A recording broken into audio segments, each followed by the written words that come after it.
La vanne 5600 mécanique volumétrique est un composant essentiel dans le système de traitement de l'eau. Dans cette vidéo, nous vous guidons à travers les étapes essentielles pour entretenir efficacement votre vanne 5600 mécanique volumétrique.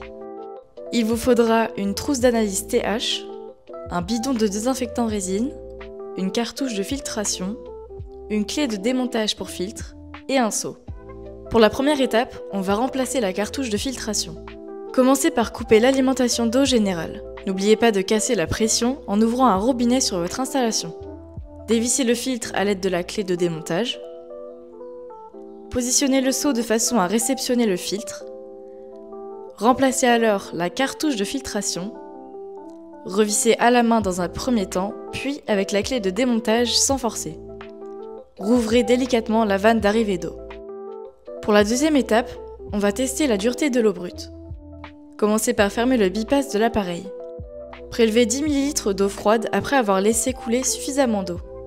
Versez d'abord 2 gouttes de solution jaune, puis 5 gouttes de solution bleue.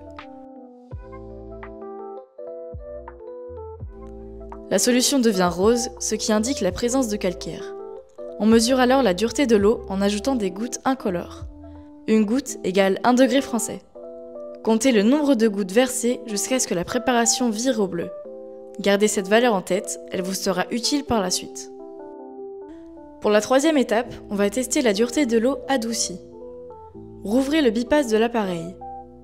Puis, effectuez un nouveau test de dureté en ayant pris soin de laisser couler suffisamment d'eau avant d'effectuer le prélèvement. Constatez la différence entre les deux valeurs. Il faut conserver environ un tiers du calcaire présent dans l'eau.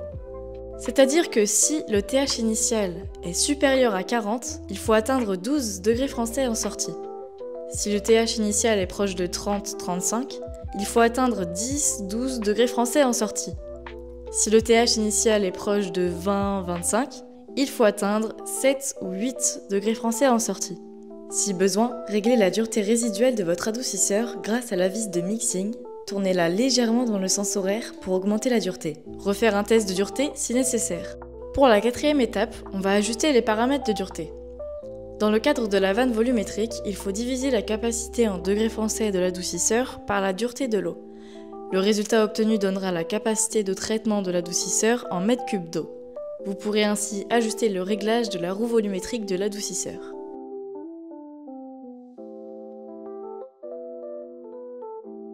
Enfin, pour la cinquième étape, on va verser le désinfectant résine.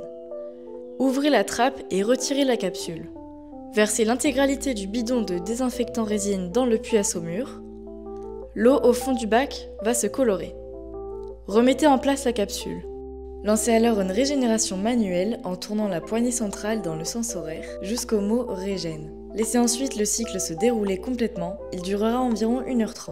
On aura tout d'abord un détassage de la résine, ensuite une aspiration de la saumure et un rinçage lent, puis un rinçage rapide et un renvoi d'eau dans le bac.